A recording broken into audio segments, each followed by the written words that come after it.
Ladies and gentlemen, boys and girls, cyclocross race fans of all types and makes, welcome to Woodland Park in Seattle, Washington. Virtually every weekend from September through December, rain or shine, cars with bikes on racks converge on a public park beginning in the dark morning hours and continuing throughout the day. They carry a special breed of cyclists to compete in an internationally celebrated race. It's the national sport in Belgium.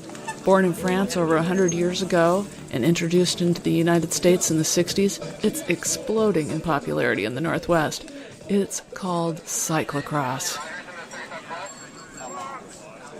Ready! Go, Daddy!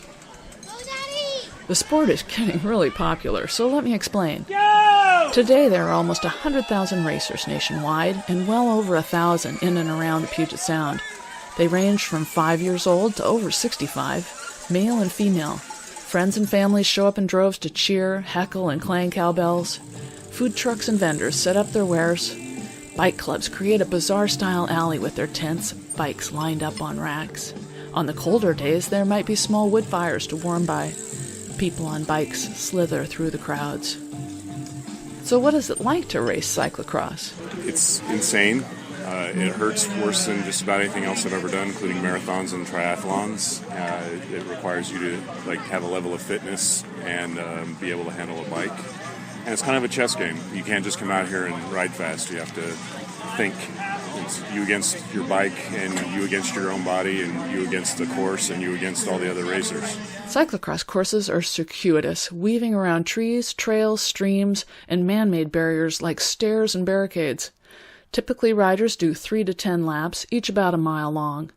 And when a whole bunch of riders get out there, it gets a little crazy. Fast down hills, slow climbs, slips and falls in the mud, and yes, some crashing.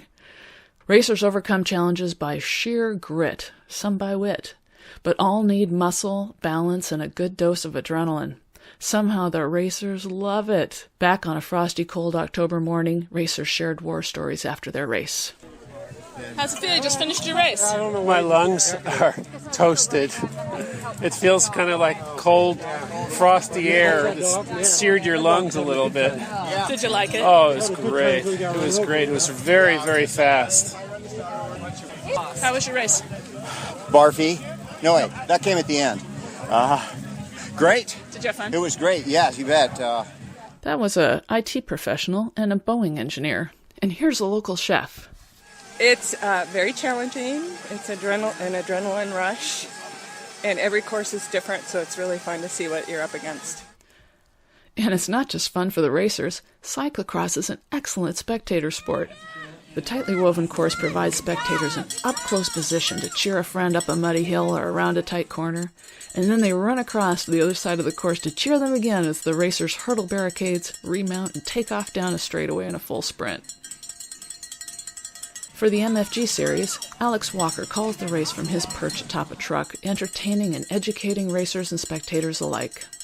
The Woodland Park Grand Prix, MFG race number 6 of the series, brought to you by Raleigh Bicycles. The Northwest is blessed with 2 full-scale cyclocross race series, Seattle Cyclocross and MFG. There's at least one race every weekend from September until Christmas. MFG hosted its last race of the season on November 10th at Woodland Park on a mild and unusually not rainy day. There were 1,288 racers and just as many spectators. Spectators are drawn by the convenience of race locations, but also by the infectious spirit of the community at the races, more so than with road racing. Cyclocross does a better job of just bringing you into the fold. I think there's a better chance for smiles and a huggable moment in this community. Seattle Cyclocross will wrap up the season here with a few more races, so there's still time to go out and race or cheer.